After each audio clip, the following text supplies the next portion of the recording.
Hello mga kaibigan, maligayang pagdating sa aking channel. Ang kahindik-hindak na agenda, na kamakailan ay nayanig ng mga insidente ng Tagbabuyak Usten at Engine Accurec, ay inalag ng isang bagong pahayag.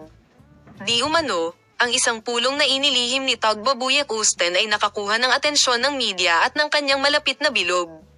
Gayunpaman, kung ang pagpupulong na ito ay naganap ng hindi nalalaman ni Engine Accurec, maaari itong magbukas ng pinto sa isang bagong krisis sa pagitan ng sikat na mag-asawa.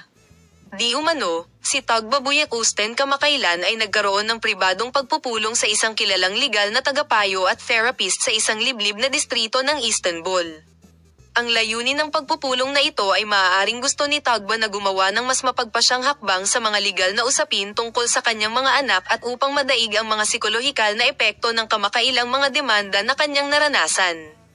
Gayunpaman, ang pinakakapansin-pansing detalye ng pagpupulong ay ginawa ni Tagba ang appointment na ito nang hindi nagpapalam sa sinuman. Sinasabing hindi alam ni Engine Accurec ang pagpupulong sa tuba. Habang ang mag-asawa ay humahanga sa kanilang suporta para sa isa't isa kamakailan lamang, ang desisyon ni Tagba na gawin ang gayong hakbang ng mag-isa ay nagbangon ng mga katanungan tungkol sa kung may kawalan ng tiwala o kakulangan ng komunikasyon. Salamat sa panonood ng aming video Palem, makita ka sa mga bagong video.